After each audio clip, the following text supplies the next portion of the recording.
Baik saudara yang dikasihi Tuhan Yesus Kristus, saya mengucapkan selamat pagi buat saudara semua. Kiranya shalom, rahmat, kebaikan daripada Tuhan turun limpah atas setiap saudara, kepada juga keluarga saudara semua ya. Puji Tuhan.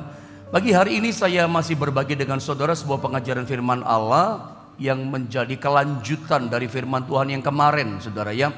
Tentang 10 orang kusta yang semuanya ditahirkan, disembuhkan oleh Tuhan. Pagi ini saya mau bicara tentang tema yang berbeda dengan ayat yang sama, kelanjutan dari kemarin.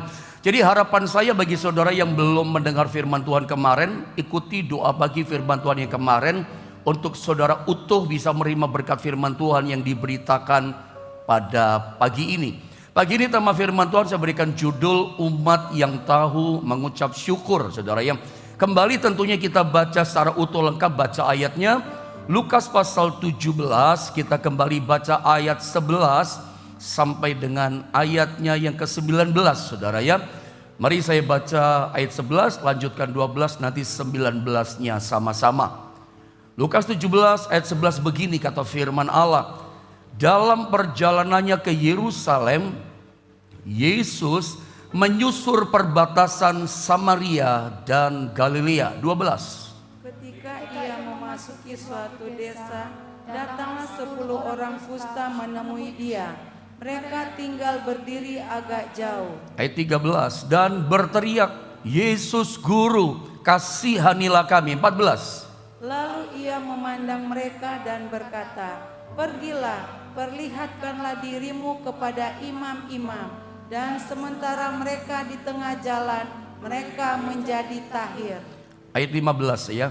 Seorang dari mereka ketika melihat bahwa ia telah sembuh, kembali sambil memuliakan Allah dengan suara nyaring. Ayat 16. Lalu tersungkur di depan kaki Yesus dan mengucap syukur kepadanya. Orang itu adalah seorang Samaria. Ayat 17 ya. Lalu Yesus berkata, bukankah ke-10 orang tadi semuanya telah menjadi tahir? Di manakah yang 9 orang itu? Terus 18. Tidak adakah di antara mereka yang kembali untuk memuliakan Allah selain daripada orang asing ini? Ayat 19 sama-sama kita membaca keras, 1, 2, dan 3. Lalu ia berkata kepada orang itu, berdirilah dan pergilah, imanmu telah menyelamatkan engkau. Sebuah kisah yang menarik. 10 orang kusta semuanya disembuhkan oleh Tuhan, tetapi yang kembali kepada Yesus, ya datang kepada Yesus cuma 1 orang yang bersyukur. Hal pertama yang saya mau coba bagi sama saudara adalah begini. Ketika kita bicara tentang mengucap syukur, gini saudara ya, kalau kita melihat kehidupan gereja Tuhan secara umum, atau lebih gampang gini, kalau kita melihat kondisi keadaan kerohanian kehidupan orang-orang Kristen hari-hari ini, keadaan kehidupan anak-anak Tuhan hari-hari ini, saudara perhatikan, lihat. Kayaknya semakin jarang, semakin berkurang, tidak banyak gitu istilah saya. Orang-orang Kristen, anak-anak Tuhan, gereja Tuhan secara umum yang sungguh-sungguh memiliki hati yang bisa bersyukur kepada Tuhan. Seringkali kalau kita mengatakan ucapan syukur, aku bersyukur kepadamu sebab engkau baik, terima kasih Tuhan, kita katakan itu mungkin cuma di lidah, cuma di luar, cuma lip service, bukan dari dasar hati kita. Menurut saya, menurut kita semua sebagai kita sepakat, keadaan gereja Tuhan, anak Tuhan, orang percaya hari ini gak banyak yang hatinya, hidupnya sungguh-sungguh bisa bersyukur kepada Tuhan. Padahal saya percaya dan yakinlah, justru kalau kita sebagai gereja Tuhan, gereja itu saudara ya, kalau jemaat di dalam gereja itu adalah jemaat anak Tuhan, orang Kristen yang ngerti bersyukur pada Tuhan, bisa berterima kasih dari dasar hatinya kepada Tuhan, gereja itu akan hidup ya.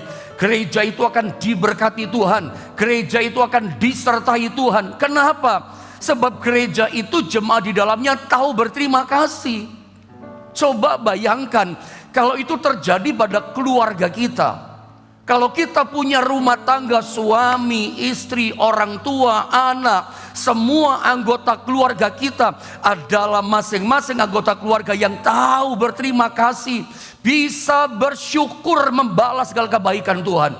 Tahukah saudara, rumah tanggamu, ya keluargamu akan hidup diberkati Tuhan, disertai Tuhan. Rumah tangga yang benar-benar hidup dalam pembelaan Tuhan, rumah tangga kita jadi keluarga yang luar biasa. Tuhan cinta rumah tangga kita. Kenapa? Tahu membalas kebaikan Tuhan. Menjadi anak Tuhan, menjadi keluarga pribadi yang benar-benar bisa bersyukur. Itu luar biasa. Itu yang Tuhan mau, saudara ya. Tetapi kenyataannya, kondisi realitanya nggak seperti itu kondisi gereja Tuhan. Cuma di mulut. Satu contoh yang saya suka bilang sama jemaat di Jombang, kalau kita melihat misalnya kondisi keluarga kita dalam keseharian, contoh yang paling gampang menurut saya, coba seorang suami misalnya menerima segelas air putih atau menerima segelas kopi dari istrinya.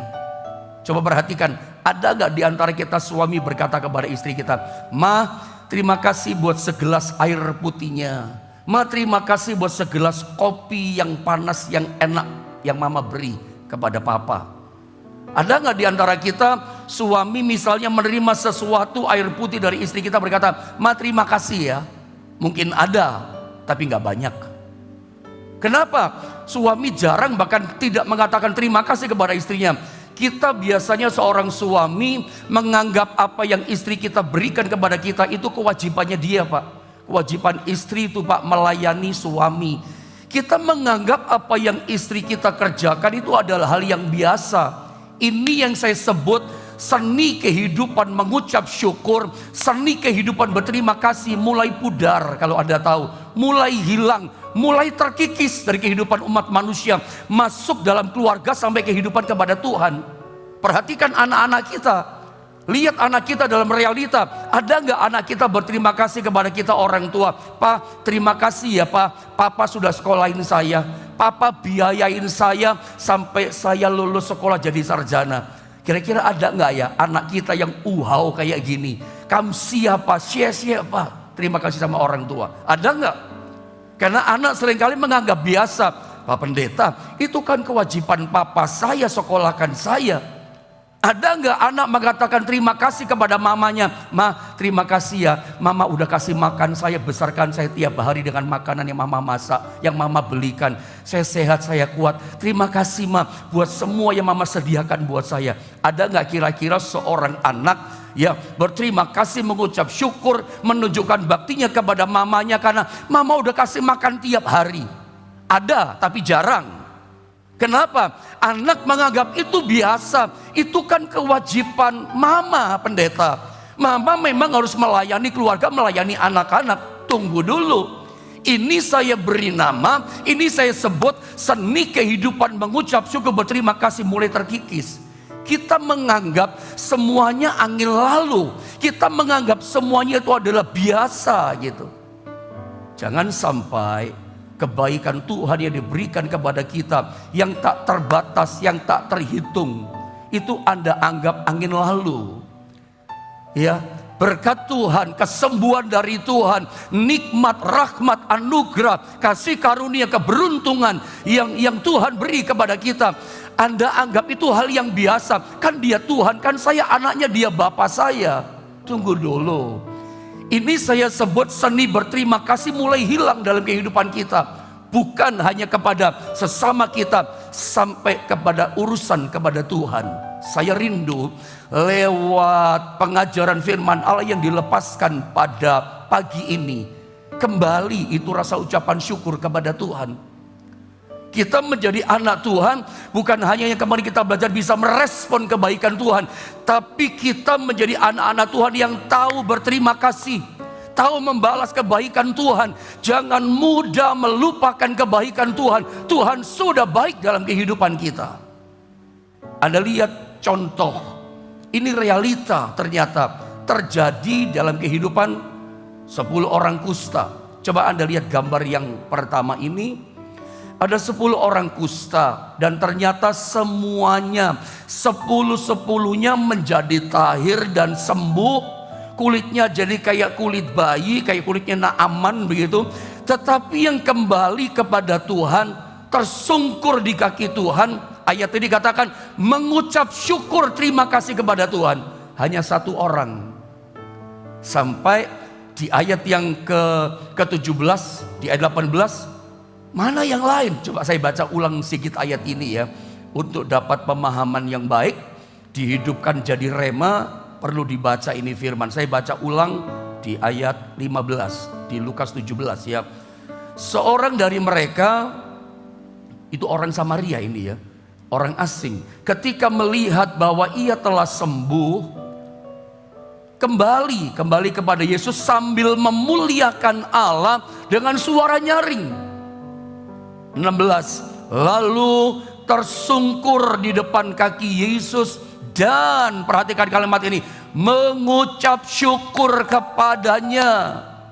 Saya ingin pagi ini kita sama-sama bilang dengan iman, dengan cinta kita kepada Tuhan. Bilang sama-sama saya, aku mengucap syukur kepadamu Tuhan.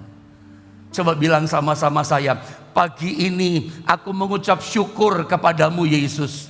Anda yang suka chatting, saya berharap Anda bisa ramaikan doa pagi dengan chatting saudara. Mari sama-sama tulis di chattingmu dengan ramai, dengan luar biasa, seperti teriakan hatimu. Katakan, pagi ini aku mengucap syukur kepadamu Tuhan. Katakan, tulis mulai dari sekarang, pagi ini aku mengucap syukur kepadamu Tuhan. Pagi ini aku mengucap syukur kepadamu Tuhan. Jadilah seperti orang sakit kusta yang satu ini. Dikatakan, dan mengucap syukur kepadanya. Apalagi orang itu adalah orang Samaria, orang asing loh, bukan umat Allah, orang Israel, orang Samaria yang malah ngerti mengucap syukur. Merinding saya ngomongnya. Umat Tuhan mana? Ini kan yang saya katakan dari awal tadi. Umat Tuhan mana? Ini sebagai satu gambaran, contoh buat kita. Ini loh keadaan gereja Tuhan, tidak banyak, hanya sedikit yang hatinya sungguh-sungguh bisa bersyukur kepada Tuhan. Tidak banyak. Lihat ayat 17. Sama-sama boleh kita baca di ayat 17 saudara ya. 1, 2, dan 3. Lalu Yesus berkata, bukankah ke-10 orang tadi semuanya telah menjadi tahir keras? Di manakah yang 9 orang itu? Kayaknya ada nada kecewa ya di hati Tuhan. Ada nada sedih di hati Tuhan. Mengatakan, di manakah yang 9 orang itu? Kok cuma 1 yang balik? Saudara, di sini kita belajar sesuatu. Yang 1 kembali pada Tuhan bersyukur, yang 9 nggak tahu mengucap syukur. Ini kalau istilah orang Chinese, istilah orang Tionghoa, ya. Yang 9 ini yang bocengli, yang cengli cuma 1 orang. Ini kalau kita bicara persen, yang tahu mengucap syukur, yang tahu diri membalas kebaikan Tuhan, tersungkur di kaki Tuhan, diam di kaki Tuhan, cuma 1, cuma 10%. Kalau kita bikin persentase, 90%-nya gak tahu berterima kasih, 90%-nya gak tahu mengucap syukur. Gak bisa, cuma di mulut. Pertanyaan saya kepada Anda, lihat saya, Anda dan saya, kita semua termasuk yang mana? Yang 10% kah? Atau yang 90%? Saya tanya sama saudara. Saya ulang pertanyaan saya, supaya mengagetkan, menyentakkan kita. Kalau pagi ini di antara saudara adalah menjadi orang bagian 90%, saya berdoa lewat firman Allah ini, Anda disembuhkan oleh Tuhan. Sembuh jadi tahir. Menjadi 10%. Anda ini 10% atau 90% yang bisa membalas terima kasih pada Tuhan, yang cengli atau yang bocengli. Saya berdoa, saya berharap lewat pengajaran firman Allah ini, kita menjadi anak-anak Tuhan yang cengli kepada Tuhan. Tahu diri, ngerti membalas terima kasih buat kebaikan Tuhan. Prosentasenya loh, 90% gak bisa membalas kebaikan Tuhan, tidak tahu berterima kasih, bocengli. Yang cengli tahu berterima kasih cuma 10%. Biarlah kita bagian 10%. Kalau Anda suka chatting, Anda boleh chatting, ramaikan pagi ini ibadah. Saya suka kalau membaca Anda chatting mengatakan, aku mau seperti yang 10%, yang cengli sama Tuhan, yang tahu berterima kasih kepada Tuhan. Dan biar itu keputusan kita, itu menyenangkan hati Tuhan. Seperti satu orang yang disembuhkan, ditahirkan oleh Tuhan. Nah, sekarang kita lihat. Satu pertanyaan saya sodorkan lewat sebuah tulisan sama saudara. Lebih banyak mana orang yang tahu berterima kasih dengan orang yang tidak tahu berterima kasih? Kita sudah tahu jawabannya. Lebih banyak yang tidak tahu berterima kasih. Persentasenya 90%. Saudara, ini menggambarkan kehidupan gereja Tuhan. Ayat ini dituliskan, dicatat bukan kebetulan. Ini adalah menggambarkan kehidupan kita orang-orang percaya. Ternyata lebih banyak di antara kita tidak bisa sungguh-sungguh berterima kasih kepada Tuhan. Kalau kita berkata, terima kasih Tuhan buat kebaikanmu, buat anugerahmu, itu seringkali cuma di mulut, bukan di dasar hati. Bila dasar hati kita disucikan oleh Tuhan pada pagi hari ini, hati yang bisa berterima kasih kepada Tuhan. Saudara, sekarang mari kita lihat. Pertanyaannya adalah begini, sebetulnya apa yang menyebabkan orang kok sulit mengucap syukur? Penyebabnya apa? Penyakitnya apa sih? Ini penyakit rohani loh. Ini serius. Serius saudara. Ya, saya berharap lewat pengajaran firman Tuhan pagi ini kita bisa mendeteksi, kita bisa mengenali gejala-gejala dari orang percaya, orang Kristen yang bocengli sama Tuhan, yang tidak tahu berterima kasih pada Tuhan. Kita mengenali gejala penyakit rohani ini. Kita bisa mendeteksi begitu dia mulai muncul. Kita nggak mau terjangkiti itu, kita tolak itu. Atau kalau kita lagi sakit yang 90%, sakit rohani tidak bisa membalas kebaikan Tuhan. Jadi anak Tuhan yang bocengli ketika diberkati Tuhan. Kiranya firman Allah pagi ini menyembuhkan setiap kita. Sembuh kita dari penyakit rohani yang kronis. Penyakit rohani yang tidak tahu berterima kasih. Sembuh oleh kuasa firman. Sembuh kita oleh urapan Roh Kudus. Ya, saya tunjukkan sama saudara supaya tahu gejalanya. Begitu datang mendeteksi, kita nggak mau seperti ini. Kita mau jadi seperti 10% yang tahu mengucap syukur pada Tuhan. Pertama, penyakit rohani ini penyebabnya ini. Kenapa banyak orang susah mengucap syukur sama Tuhan? Alasannya ini yang pertama. Karena banyak orang itu lebih terpikat kepada berkatnya dan bukan kepada si pemberi berkat. Ini kan masalahnya. Ada banyak kita orang Kristen kayak 9 orang kayak kusta. Sebetulnya semuanya terima berkat. Berkatnya adalah kesembuhan. Itu yang mereka perlukan. Tahir tubuh mereka dari kustanya. Tapi lihat, yang 9 orang sakit kusta begitu terima berkat, terima mujizat, mereka jadi sembuh. Mereka itu sukacita. Dan mereka langsung ingat sama keluarganya, ingat sama istrinya, ingat sama anak-anaknya. Memang menurut saya nggak salah. Memang menurut saya mungkin nggak dosa kali ya. Apa yang mau disalahkan? Kan mereka mungkin sudah puluhan tahun karena kustanya ini nggak ketemu sama keluarganya. Terpisah, diasingkan dari keluarganya. Mereka sekarang rindu ketemu sama istrinya. Anda bertanya, pendeta apa salahnya? Mereka rindu ketemu sama istrinya. Sudah 20 tahun mungkin tidak ketemu sama istrinya. Kangen sama anak-anak, udah gede sekarang. Mungkin udah 30 tahun kena kusta. Sekarang sembuh. Itu kan hebat. Itu kan berkat spektakuler. Tidak ada salahnya rindu langsung ketemu sama keluarga. Rindu sama keluarga itu kan baik. Memang baik. Pertanyaan saya, menurut Anda, apakah orang Samaria, orang asing yang satu orang yang juga ditahirkan oleh Tuhan, yang mungkin juga udah puluhan tahun sakit kusta, yang mungkin juga udah 10 tahun, 20 tahun nggak ketemu sama istri, nggak ketemu sama anak, memangnya menurut Anda dia nggak kangen sama keluarganya? Apa dia nggak kangen sama istri anaknya? Sama-sama kangen. Nggak salah kalau yang satu juga pulang. Tetapi yang menarik, satu orang ini gak langsung pulang kepada keluarganya. Dia rindu kepada istri sama anak-anaknya. Tapi dia berkata dalam hatinya, Yesus yang sembuhkan aku. Ya, kalau Yesus gak sembuhkan aku tetap sakit kusta, gak bisa sembuh. Aku rindu istri anak-anakku. Tapi dia berkata, tapi Yesus kalau gak sembuhkan aku sampai mati, aku kusta melekat di badanku. Makanya dia ambil keputusan. Dia lari datang di bawah kaki Yesus. Alkitab berkata, dia tersungkur di kaki Tuhan. Lalu ngapain? Berterima kasih. Bahasa Alkitab, dia mengucap syukur kepada Tuhan. Kira-kira kalau saya peragakan, mungkin dia mulai nangis. Kenapa nangis? Karena orang sakit kusta di masa itu gak ada harapan, hopeless. Tapi hari itu dia berjumpa dengan juru selamat dunia. Bangkit harapannya, dia ditahirkan oleh Tuhan. Dia tahu kalau Yesus gak menyembuhkan dia, sampai mati dia kusta, dia terima mujizat. Kalau gak ada Yesus, dia gak ada harapan. Ada Yesus, ada harapan. Makanya dia berterima kasih, mungkin sambil menangis kepada Tuhan. Dia tersungkur di kaki Tuhan. Saudara, mari belajar seperti orang sakit kusta yang satu ini.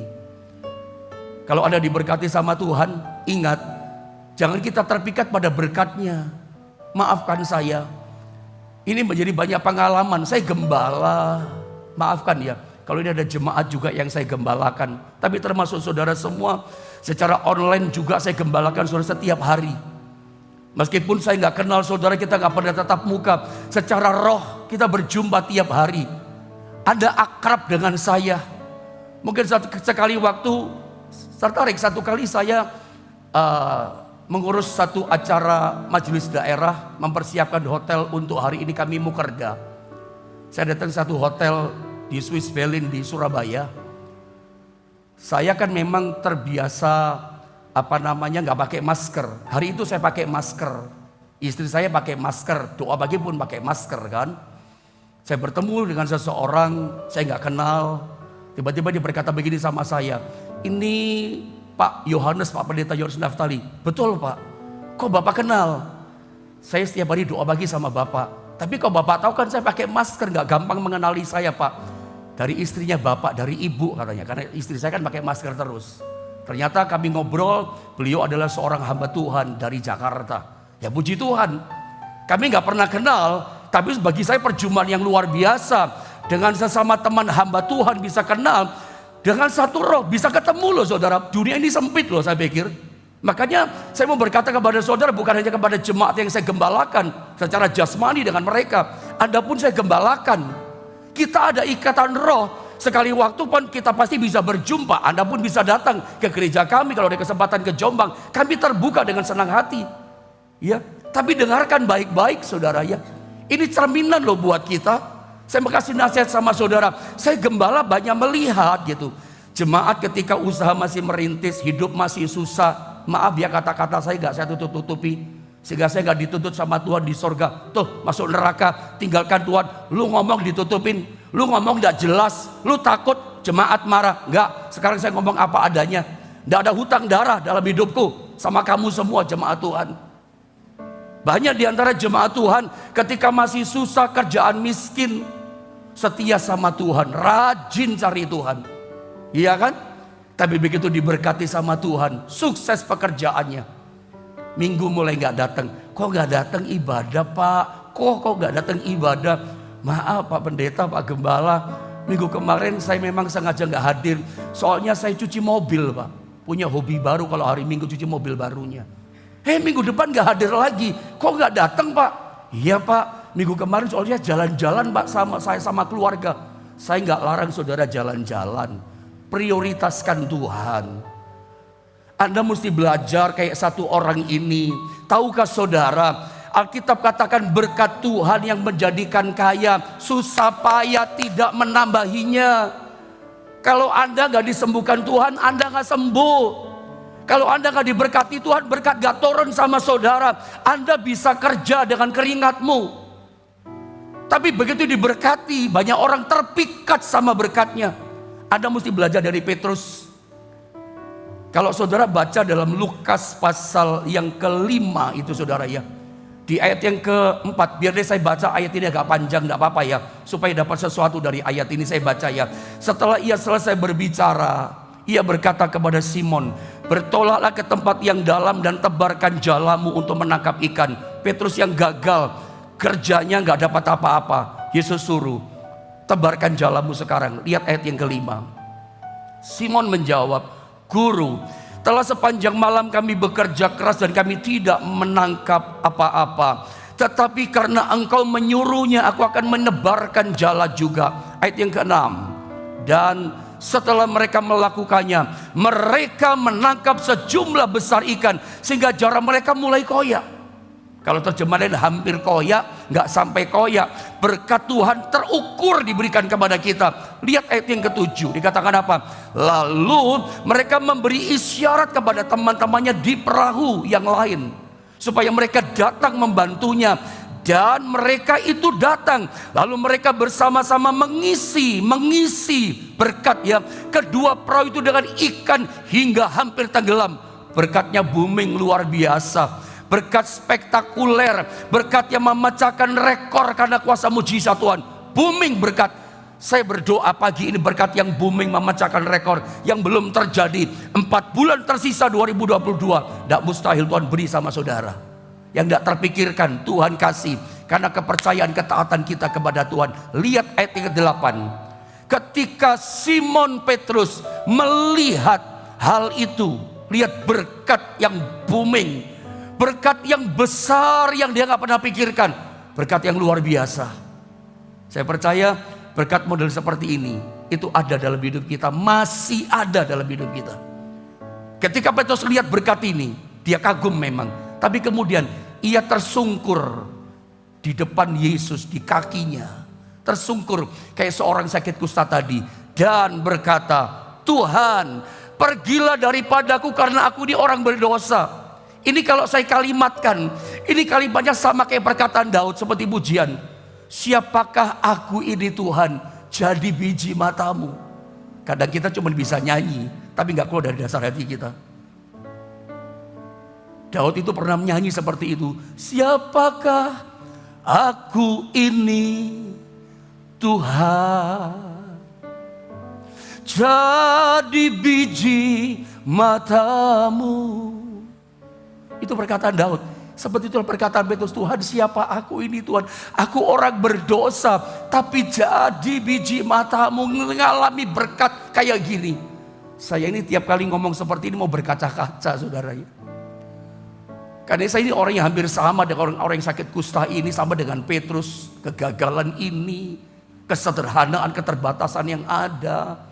Tapi Tuhan bisa bawa mengalami hal-hal yang besar. Itu semua karena Tuhan. Kalau Tuhan gak buat gak bisa. Makanya belajar, jadilah seperti 10%.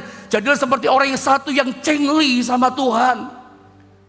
Yang seringkali membuat orang sulit tidak bisa bersyukur itu kenapa? Terpesona, terpikat dengan berkatnya. Lihat Petrus ngalami booming berkat. Dia gak langsung nubruk itu berkat. Dia langsung gak hitung jumlah cuannya. Wih, ikan cakalannya banyak. Wih, ini ikan salmonnya. Wah, ini ikan tunanya kok besar-besar. Enggak. Dia enggak langsung labanya dihitung. Dia enggak terpesona sama berkatnya. Tapi dia terpesona, terikat, terpikat kepada pemberi berkat. Ini pesan penting buat saudara. Sebut lagi pesan profetik buat setiap kita. Ini isi hati Tuhan. Gelo rasanya hatinya berkata, "Mana yang 9 itu?" Kalau hari ini, maafkan ya kata-kata saya terlalu keras. Yang sakit itu adalah Anda yang sedang mendengar firman. Sakit rohani yang kronis. Lupa sama kebaikan Tuhan. Kamu sudah mulai meninggalkan Tuhanmu. Dulu engkau setia, sekarang enggak. Dulu ketika engkau susah, engkau suka diam di kaki Tuhan. Kekayaan, berkat, mujizat. Itu ada godaan. Seringkali berkat menyeret kita jauh dari Tuhan. Aku berdoa ada yang terseret pagi ini dengan godaan itu. Harusnya kita seperti Petrus. Harusnya kita seperti satu orang sakit kusta. Makin diberkati, kita makin tersungkur di kaki Tuhan. Makin kita diberkati, kita makin cinta sama Tuhan. Makin mulut kita banyak ucapan syukur. Aku jadi biji matamu Tuhan. Saya ulang saudara, kalau ada yang menderita sakit ini, kau kenali sekarang, teridentifikasi. Aku berdoa lewat firman Allah ini, sembuh penyakit rohanimu. Sadar sekarang, kembali kepada Tuhan. Jangan terpikat sama berkat. Berkat setiap hari Tuhan bisa kasih. Berkat itu cuma bonus. Engkau jalan kanan kiri depan dapat bonus berkat. Jangan sampai semua yang dipercayakan Tuhan ambil. Belajar seperti Petrus. Belajar seperti satu orang ini. Itu yang, dan kalau Anda lihat ayat terakhir. Yesus berkata gini, pergilah engkau dengan selamat. Itu yang Tuhan katakan kepada orang sakit kusta. Iya kan? Kepada 9 orang sakit kusta enggak. Tetapi di ayat ke-19 dalam Lukas 17. Yesus berkata, pergilah kamu dengan selamat. Maksudnya apa? Double blessing berkatnya orang kusta ini. Yang satu, yang tahu bersyukur. Double porsi berkatnya. 4 bulan tersisa menjelang akhir tahun ini. Karena sebentar lagi udah September. Ber itu udah terakhir. Masih ada berkat double porsi. Double blessing yang gak disangka-sangka. Berkat yang memecahkan rekor. Double, kenapa? Tahu mengucap syukur. Sekarang sudah diberkati. Di depan masih ada berkat yang double porsi buat saudara. Ingat, jangan terpikat sama berkat. Terpikat sama Tuhan kita. Biarlah firman Allah boleh mengingatkan setiap kita. Masih ada satu poin lagi sebetulnya. Tapi karena waktu. Yang kedua sebetulnya adalah ini boleh dimunculkan saja. Kenapa orang sulit berterima kasih? Banyak orang berpikir bahwa semua keberhasilan kesuksesannya adalah hasil kerja kerasnya. Saya kerja keras berkeringat kok. Memang kau bekerja keras. Tapi kalau Tuhan gak kasih berkat, gak bisa berhasil. Buka toko bisa, punya modal. Langganan dari mana bisa datang? Lihat Salomo berkata, berkat Tuhan menjadikan kaya susah payah gak menambahinya. Lihat Mazmur 127 ayat 1 dan 2. Salomo katakan begini, ayat yang kedua terutama, sia-sia orang bangun pagi-pagi duduk sampai jauh malam, kerja sampai ngelembur.